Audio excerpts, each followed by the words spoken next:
이번에는 스테이터를 이용한 응용계량경제학의 제5부 제1장 시계열 자료와 횡단면 자료의 혼용에 대해서 살펴봅니다.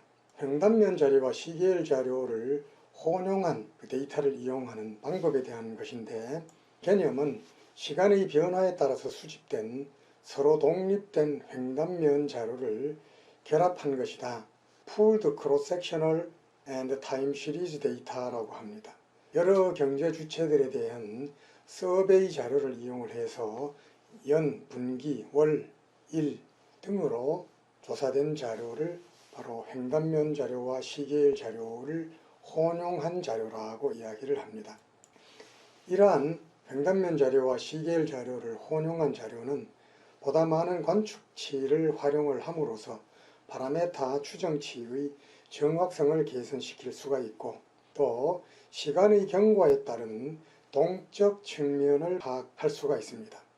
횡단면 자료의 분석과 달리 시간 변화에 따른 동적 측면을 모형에 반영을 하고, 또 개별 경제 주체의 수가 일반적으로 시계열 수보다 많기 때문에 이분산 문제를 가진 횡단면 자료의 분석과 비슷한 이런 측면이 있다라고 이야기를 할 수가 있습니다.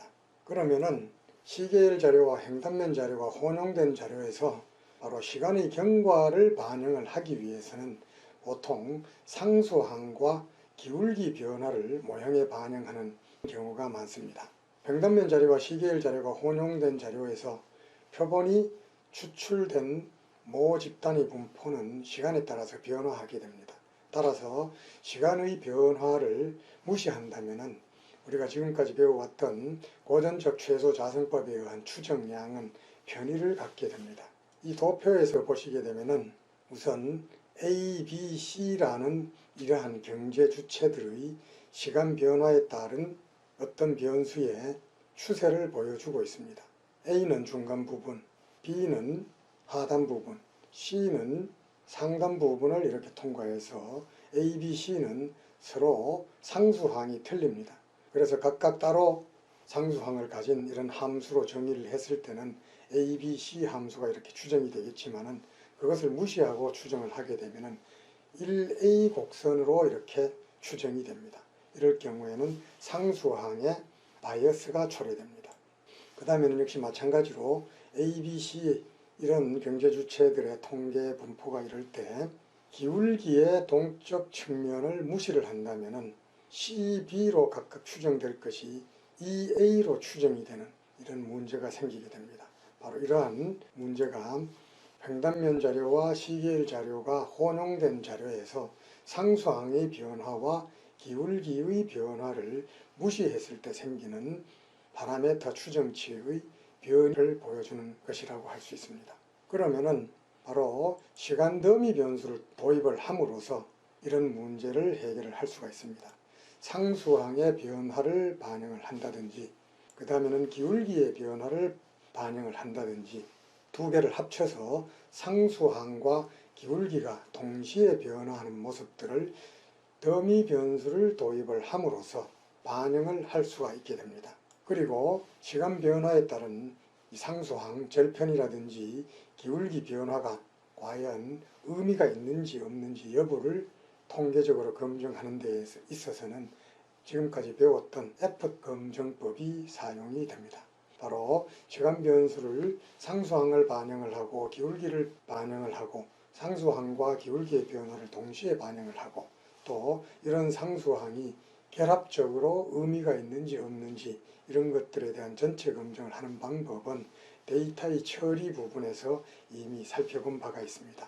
이번에는 횡단면 자료와 시계열 자료를 혼용한 자료를 스테이터에서 어떻게 처리하느냐 하는 것들에 대해서 간단한 몇 가지만 살펴봅니다.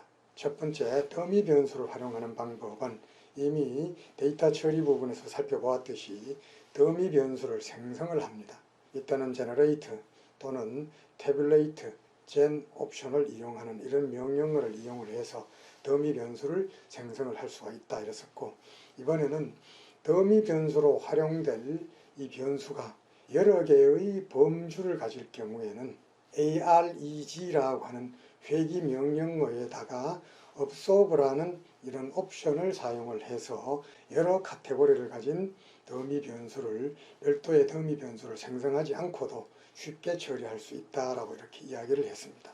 그 다음에 보다 편리한 방법으로는 요인 변수 또는 지수 변수, 인디케이터 베리어블이라고 해서 어떤 변수명 앞에 i점을 부여를 하게 되면 자연스럽게 더미 변수를 생성을 해서 모형을 추정을 해줍니다. 이런 방법을 이용을 해서 더미 변수를 횡단면 자료와 시계열 자료의 혼용 자료에서 활용을 할 수가 있습니다. 이 중에서 특히 요인 변수를 활용하는 방법에 대해서 좀 더 자세히 살펴봅니다. 변수명 앞에 i를 붙였을 경우에는 바로 인디케이터 베리어블을 나타내는 이런 변수명이 되겠습니다. 그 다음에 변수명 앞에 c를 붙일 때에는 continuous variable이라고 해서 연속형 변수라는 이런 의미가 됩니다. 만약 우리가 회귀 분석을 하는데 종속 변수를 y, 독립 변수를 x1, x2라고 했을 때의 회귀 분석은 이렇게 기술을 해주면 됩니다.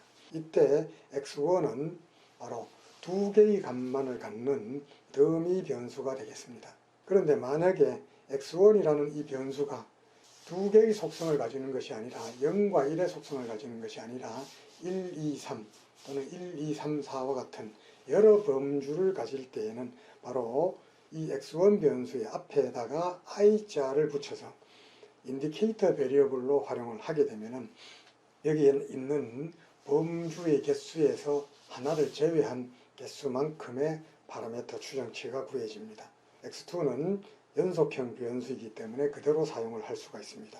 이번에는 독립 변수 x1은 인디케이터 베리어블로 활용을 하고 x2는 컨티뉴어스 베리어블인데 이 더미 변수와 컨티뉴어스 베리어블의 곱을 또 다른 추가적인 독립 변수로 포함시킬 경우의 표기 방법입니다. 인디케이터 베리어블 샤프 컨티뉴어스 베리어블 이렇게 기술을 해주면 됩니다. 이번에는 세 번째 이 방법과 똑같은 방법인데 보다 편리한 방법이 있습니다. 카테고리컬 베리어블 x1에 i를 붙인 거 컨티뉴어스 베리어블에 c점을 붙인 두 개를 두 개의 샤프로 이렇게 표기를 해주게 되면은 요것 하나 그리고 요것과 요것의 곱을 독립 변수로 사용을 하게 됩니다. 이처럼 횡단면 자료와 시계열 자료의 혼용 자료를 사용을 할 때 더미 변수를 활용하는 보다 편리한 방법을 설명을 드렸습니다. 보다 자세한 스테이터를 활용하는 방법에 대해서는 이미 데이터의 처리 부분에서 살펴보았기 때문에 여기에서는 생략을 합니다. 앞으로 후속하는 패널 추정법 설명에 있어서 전반부에 있어서는 항상 횡단면 자료와 시계열 자료가 혼용된 자료의 추정 방법에 대해서 설명을 할 것이기 때문에 그에 대해서는 앞으로 계속 살펴보게 될 것입니다.